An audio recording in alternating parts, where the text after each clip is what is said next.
you, Ron and Louise, for that lively start. Well, good morning, everyone. Good morning. And you'll notice at the top of the bulletin that it's Peace Sunday. So whether you're here in the sanctuary or at home, may you be blessed with peace this Sunday and every Sunday. As always, our news bulletin is jam-packed with all kinds of things. Please read through it on your own time, but I'll point out a couple of things. Trinity UCW service next Sunday. Bazaar's coming up November 4th and 5th. And then Boo Hoo, the hymn festival that was to take place at the end of the month, has had to be postponed. But here's something brand new series. So suppose you were asked, how would you finish this statement? I believe. How would you answer? How would your neighbor answer? How would someone in another church answer? How would our minister answer? What if you could listen to the responses of others and you didn't have to share? Just kind of explore what's going on in your mind? Well, that's what we do on Tuesday in this new series of Zoom sessions called the Theological Banquet. It's a lot of learning and laughter and joy and peace. So join us. Think about it. This coming Tuesday. Also, join us for coffee and tea after church today. Thank you, Tom. And so let me just, at this moment, light the candle. And as I do so, we're reminded of the peace of Christ that lights our way.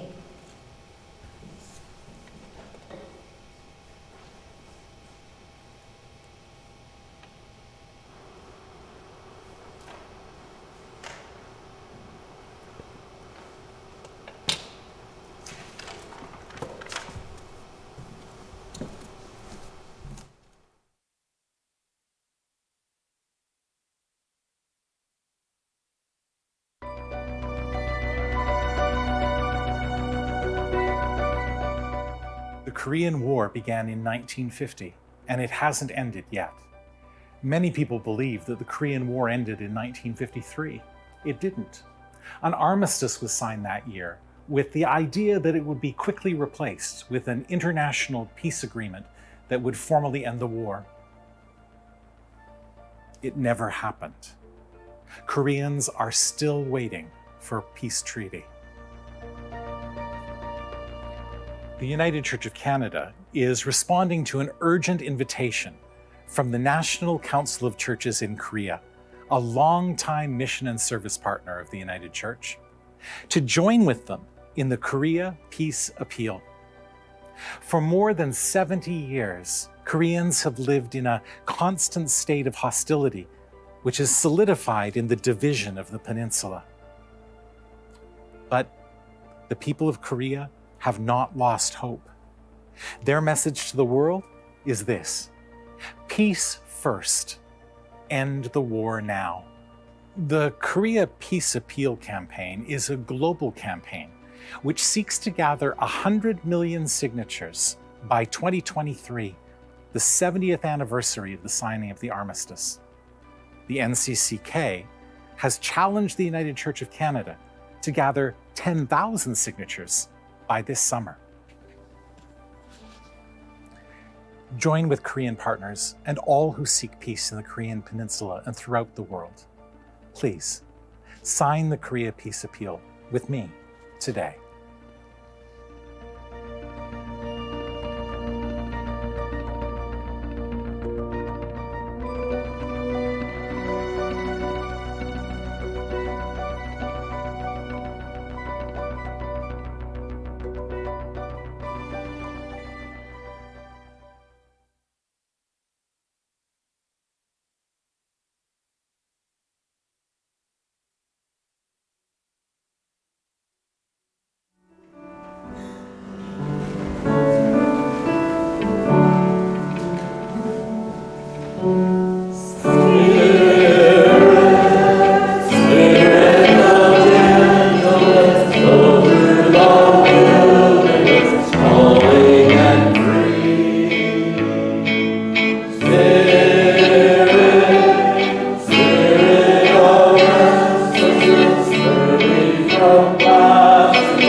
2 men went up to the temple to pray.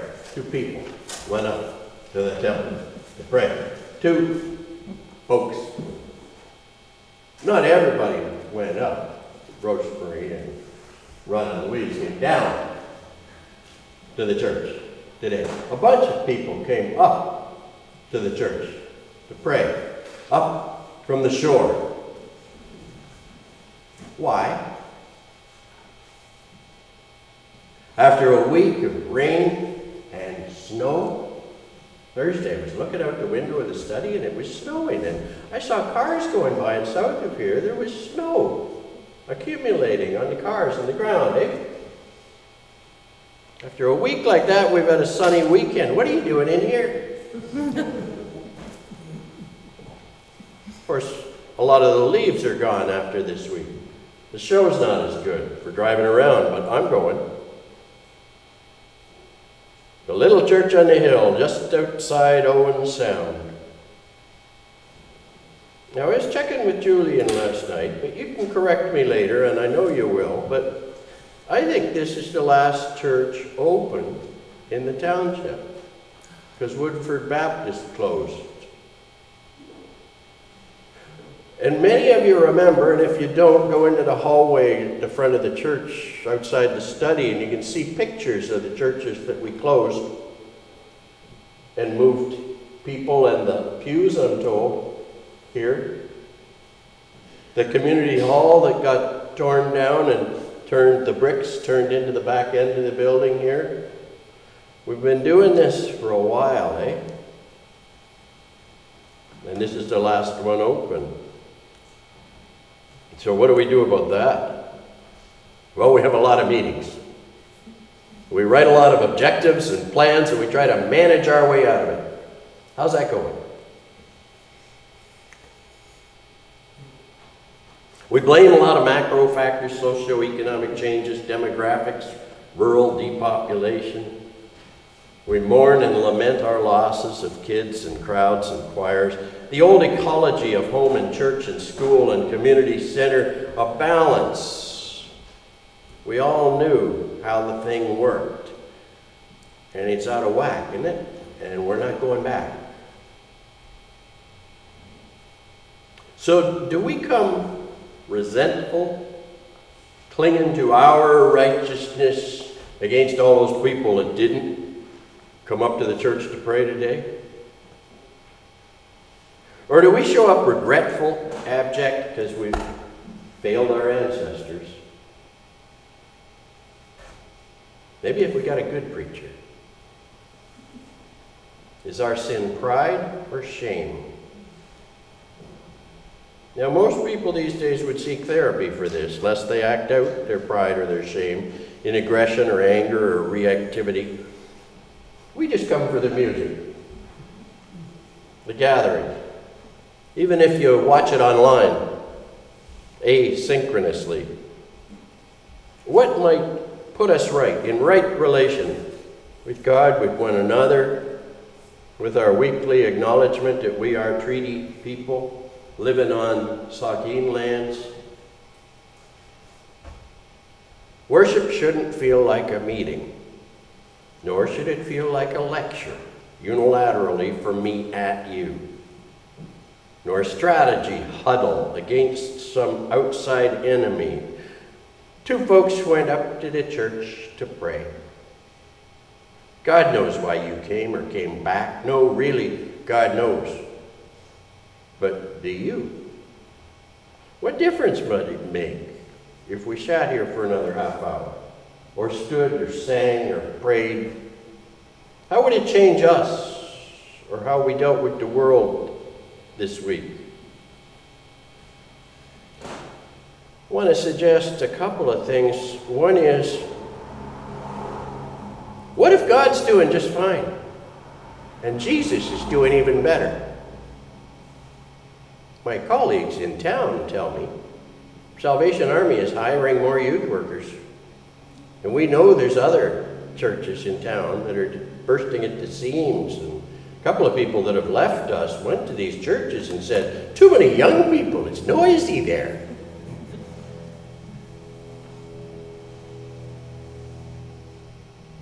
What if we had a different job? To see the invisible, ignored people into visibility. What if we heard the silent, distant ones into voice? What if we lifted up our heads, hearts, hands, and voices and found our own way of expressing? There's a video about Sydney and Norman, two pigs. It's recommended by the United Church. If you remember nothing else from today, think or jot it down. Sydney and Norman, the pigs. Two pigs that get an invitation from God to drop by the office this week. And one of them is saying, he's going to pat me on the head. The other one has said, oh, I'm going to get yelled at. Which are you? When they get to the office, just to wreck the video for you, you know what God says? First of all, I love you. Second of all, I love you. Third of all, we're going to sing about it. You can stay seated for this song.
And reading from the prophet Joel.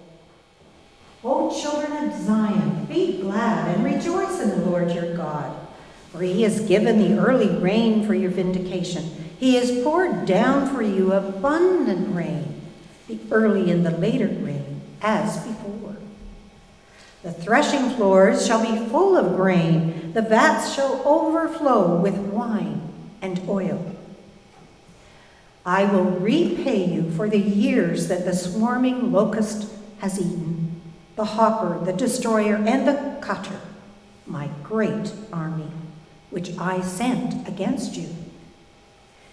You shall eat in plenty and be satisfied and praise the name of the Lord your God, who has dealt wondrously with you.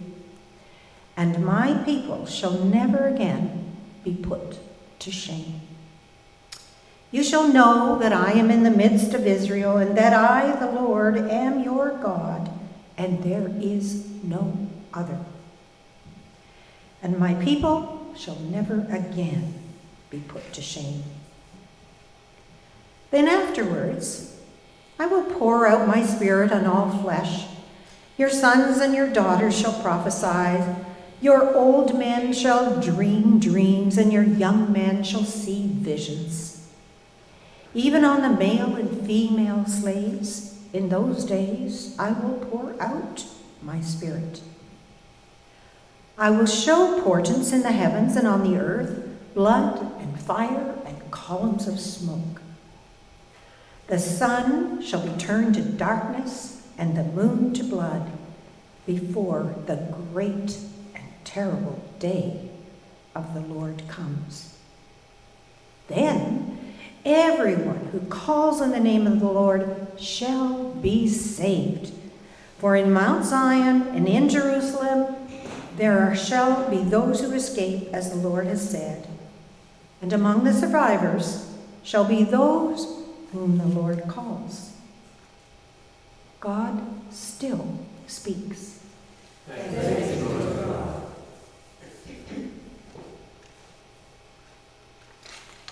And our gospel reading. He also told this parable to some who trusted in themselves, and they were righteous and regarded others with contempt. 2 men went up to the temple to pray, one a Pharisee and the other a tax collector. The Pharisee, standing by himself, was praying thus: God, I thank you that I am not like other people, thieves, rogues, adulterers, or even this tax collector. I fast twice a week. I give 1/10 of all my income. But the tax collector, standing far off, would not even look up to heaven. He was beating his breast and saying, God, be merciful to me, a sinner. I tell you, this man went down to his home justified rather than the other. For all who exalt themselves will be humbled, but all who humble themselves will be exalted. God still speaks. Thanks be to God.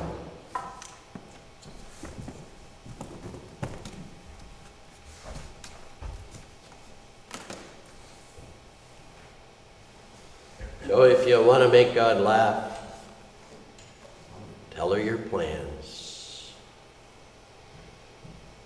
What business are we in, and how's business? That was Anthony B. Robinson, not Tony Robbins, but Anthony B. Robinson, who used to do a lot of stuff for the United Church over the last 20 years.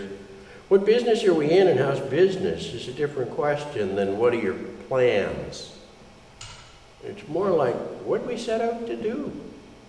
And if it was working, what would it look like?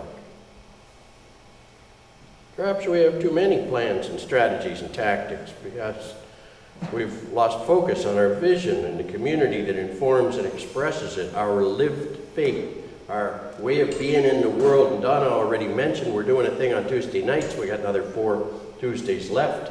You can look in the choir room and get hints of what it's up to, but she keeps saying, look, there's 5 things that people live out already.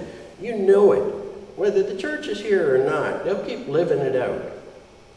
Some folks celebrate Emmanuel, God with us. We're known, we're loved, God made us, God don't make no junk. That's it. Yahoo. You know people like that?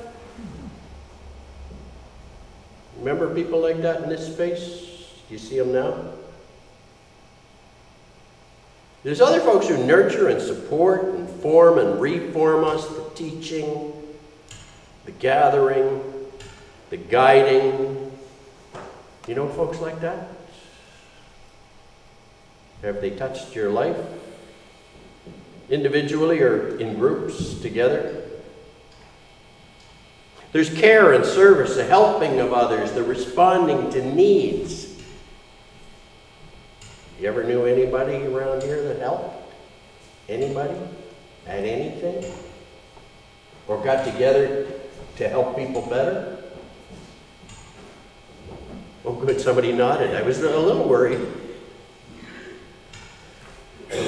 Mending the world, seeking justice, resisting evil. You ever known somebody with a chip on their shoulder that was against the government or trying to convince you that something should be done differently?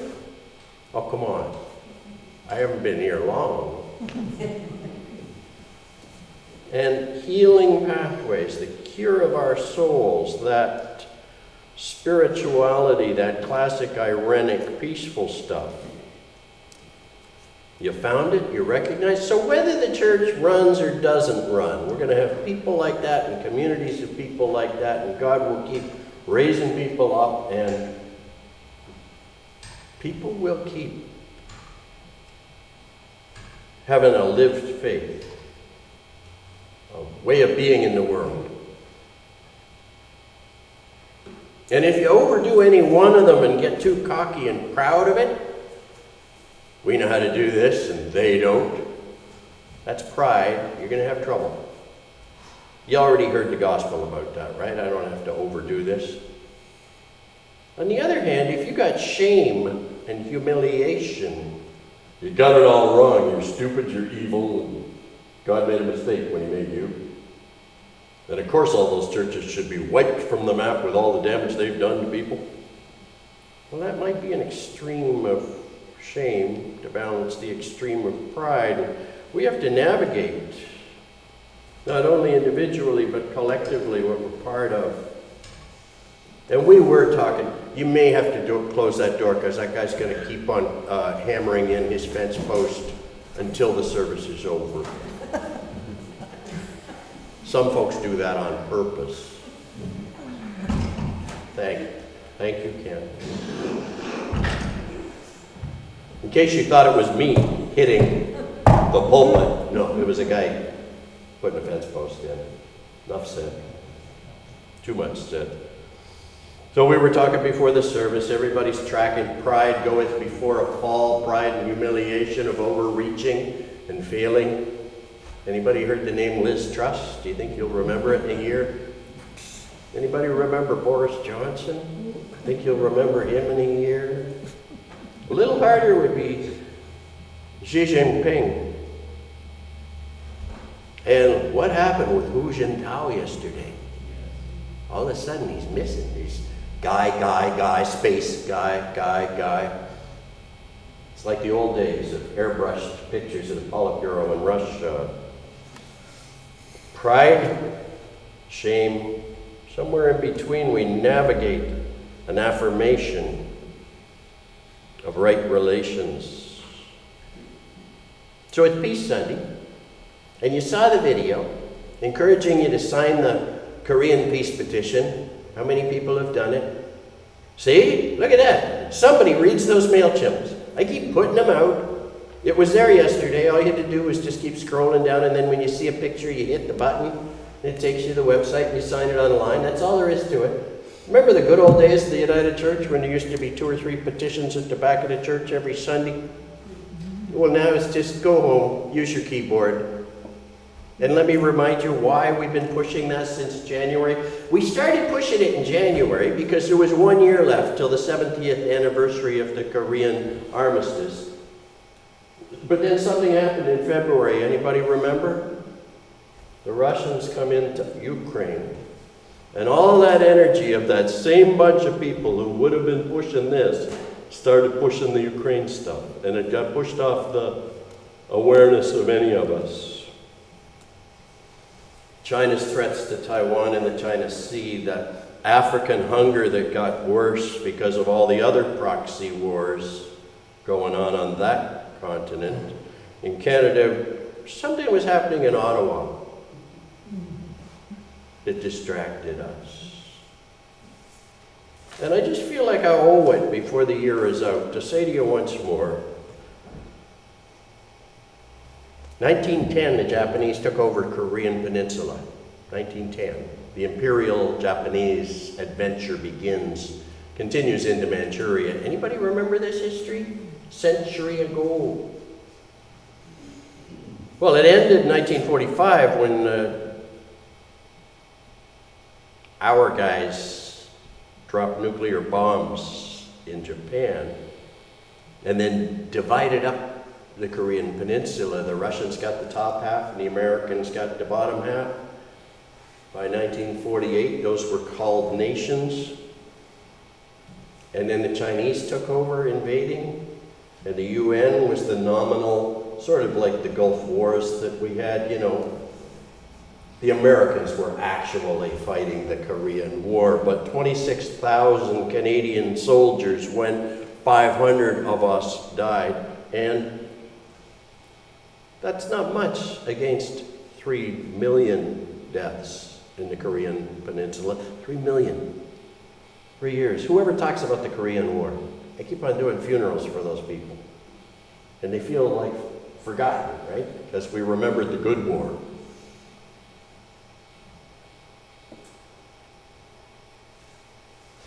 So that's the Korean thing. 70 years this winter was the armistice that was never a peace, and we just let those folks sit there on edge for 70 years.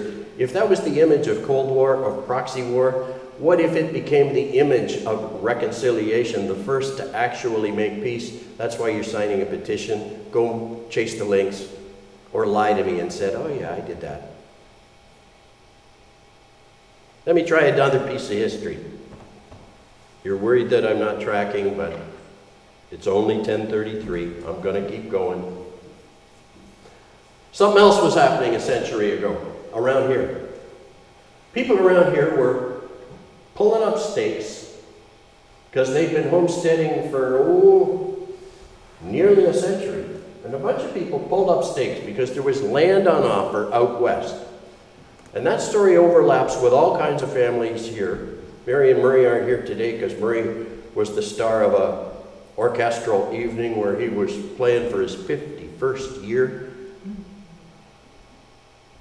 But I keep hearing the stories. Unfortunately, when I'm doing funerals, but I hear the stories. But I already knew the stories.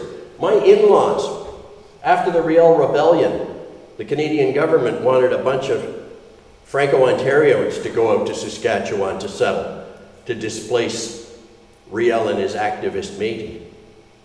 So a bunch of our folks with rocky land said, oh, I'll take the good land out there. And they buried a bunch of babies and came back to Penetang. Wasn't that good? And another bunch of people around Wyerton. I just did a funeral for Vince Farrow, I told you. At 99, he died. He was born around Wyerton. Moved down near Paisley for a couple of years. And the farms were okay, but they weren't that good. And they were told they could get miles of the best, deepest loam in the universe if they would just come out to Saskatchewan. So out they went. It was what was called the Palliser Triangle. I know I said it last week, I'm repeating myself, but that's where the Dust Bowl was and where the storms were black with the dirt. It would lift an entire farm up into the wind and blow it around. And then when it landed in 1934, he writes a story, and I read it to you on Thursday, so I don't have to read the whole thing, but the locusts came after the wind and the drought. And the locusts ate every piece of vegetation, and the locusts would spit out something like tobacco juice, and that's all they left behind. Locusts, drought. And a bunch of those people came back. Not just my in-laws, but Vince Farrow and his folks went to North Derby and bought a farm. Thank God. Our good fortune. Others went west. You know, Carol Gray's got a piece of that story. Hi, Carol. We'll talk to her when she gets back. What I was trying to do there for 20 minutes was say something other than religious stuff, but also to say, a century ago is enough distance we can see the drama of what went wrong and what came right. Have you ever heard that line, those who forget history are doomed to repeat it? And those who learn history are doomed to watch the other idiots who didn't pay attention repeat history. I'm not suggesting we'll fix it, but it's worth paying attention to place ourselves as Joel did. Joel was a prophet who wrote in the 400s, maybe even the 300s, a couple of centuries after everything went wrong. He was just summing up the story the way I'm summing it up. No skin off my back. I didn't farm in the Palliser Triangle. I just know people like that for decades. I didn't know the Korean War. I just know a bunch of Korean friends who have moved here because things were untenable on the peninsula, and they moved to Canada. United Church people. When you retell the story hoping to see the shape of things and to say to people, you know, things can get awfully bad. And then there will come a time, the early rain for your vindication, the abundant rain, the early and the later rain, the threshing floor is full of grain. the vats overflowing with wine and oil. Sound familiar? The prosperity days. And twice, my people will never again be put to shame. Pride, shame, navigating between them over time. My people will never again be put to shame. Oh yeah? Will too. But are you ready? Do you have perspective? Can you frame your wishes within hope? A couple of weeks ago I was quoting Augustine, who lived behind the walls as the Vandals besieged and wrecked his city and ended several centuries of his way of life. And he wrote, "Hope has two lovely daughters, anger and courage. Anger, so that what must not be may not be. Courage, so that what should be can be." And if you got hope, not just wishes, you have a crucial perspective to balance your memory and your hope. Living between memory and hope, you'll find that you get angry. Things are not as they ought to be, right? They're not as good as they once were, they're not as good as they might be, and some things must not be. And living between memory and hope, you will find courage. Once people responded and made changes.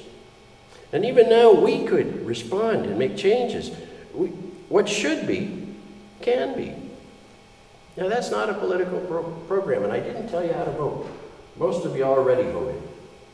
And I know there's no party politics in municipal around here. And you know you don't belong to the same political party I do. So it's not a political program, but it is something about framing our wishes within hope. Avoiding the rocks of pride and shame, and finding a way of being all that God made you to be and doing all that God equipped you to do. I'm going to close with a romantic poet, Shelley, Prometheus Unbound, who said, "To suffer woes which hope things infinite. Forgive wrongs darker than death or night. To defy power which seems omnipotent. To love and bear to hope till hope creates from its own wreck the thing it contemplates." Would that we have that moment of what sustains us and guides us in the week and the world ahead. We're going to listen to some music. The Lord's My Shepherd, 747 in the book. And then we're going to continue on. There is more music. That is why we came.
You can stand to sing this one through.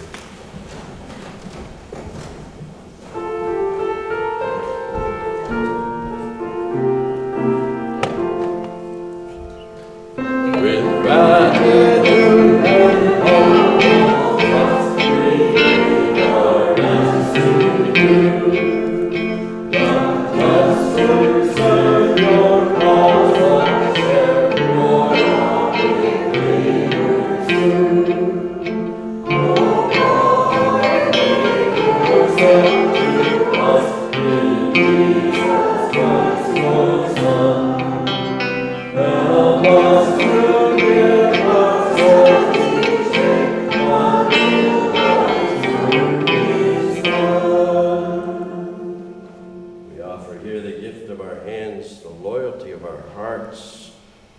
us with all our gifts and guide us now in our way of being, in our lived faith.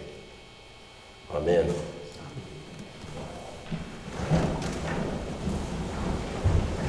I'm going to pause for a word before we go on to prayers of thanks and asking. As I speak, you do your own praying. God who listens, we've got some things to say to you now. God who speaks, we've come to listen for you now. And a lot of this conversation is hard to hear. Like any conversation, we work at the rhythm of give and take, of interruption and silence. We bring lots of complaints here about what is not yet, what is no longer, about violence around us and beyond us, about plans gone awry. What do you make of the mess we humans have made? Why don't you just fix it for us? And so we sit here, we watch and wait to see what you will show, to hear what you will say. That's why we went up today. Write the vision and make it plain that she who runs may read it. We could use a big picture, nearly a cartoon, to frame our plans within your hope. Assure us that there is a vision for the appointed time that speaks of an end that does not lie, and though it doesn't come on demand, it doesn't delay either. Help us to wait on the vision with patience. Relieve us of the burdens of pride. Lift us up from debilitating shame. Because it's not all up to us, and it's not all our fault. Provoke us out of an easy piety.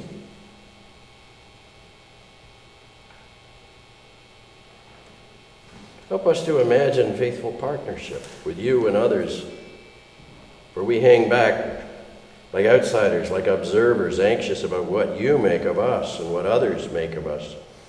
After all, we know how judgmental we can be ourselves, so we expect it from others and even from you. And God, we went up to pray today. God of grace, help us now to come down, come in, come home, come back, come up, and stretch our identity just a bit. What a vision that would be. Crossing boundaries, overcoming opposition, transforming something good into something even better. God who listens, we've got some things to say to you. God who speaks, we've come to listen for you. And we confess a lot of that conversation is hard to hear. Like any conversation, we work at the rhythm of give and take, of interruption and silence. Speak now. For your people listen. And we hear prayers for peace from Korea after 70 years. For a petition that got lost under the Ukraine headlines. It was confused with the African stories of other proxy wars. Their participants less relatable than European combatants.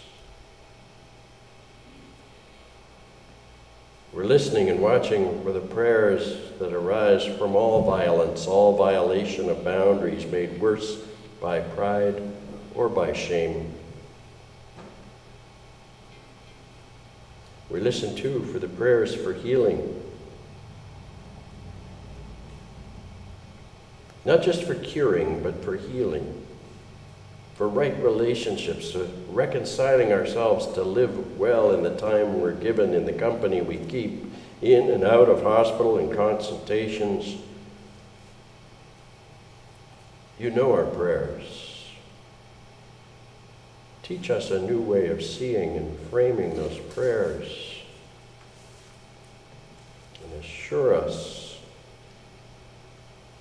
that those cries too deep for words are your Spirit moving in us.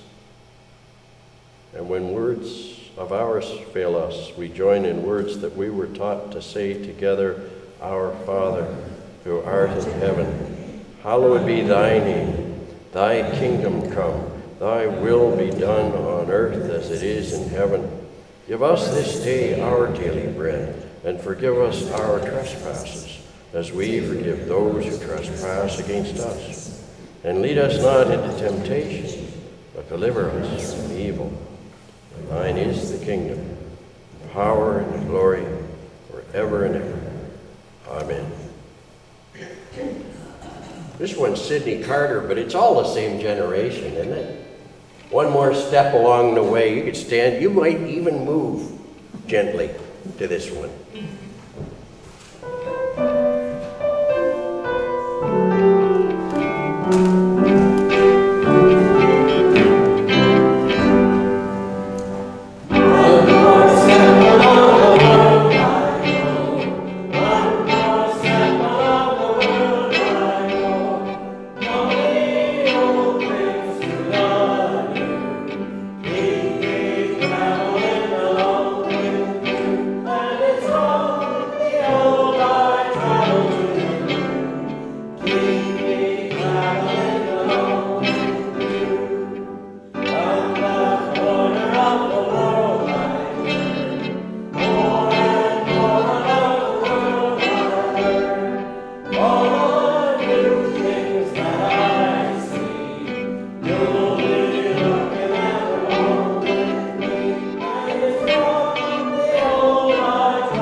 We're going to sing about that.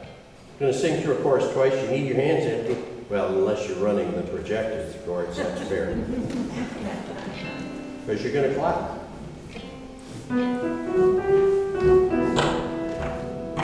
You shall walk with joy and be led forth with peace. The mountains and the hills will break forth before you. There'll be shouts of joy, and all the trees of the field will clap their hands. All the trees of the field will clap their hands. The trees of the field will clap their hands.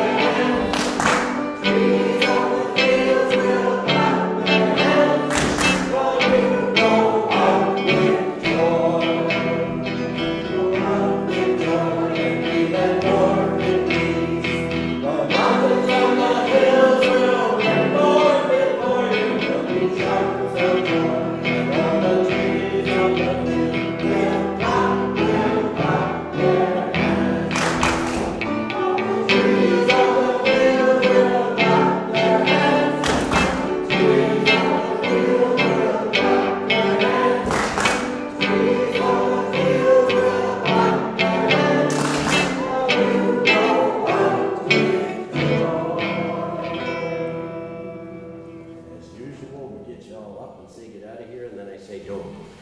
Sit down for a minute. Tom's down there making the coffee and the tea. We got it right this week. It'll be waiting for you. We're going to sing this one through, or you can just listen if you don't know it. Jim Manley, 1977. Take off your shoes. If you wish, you can do that.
Thank you.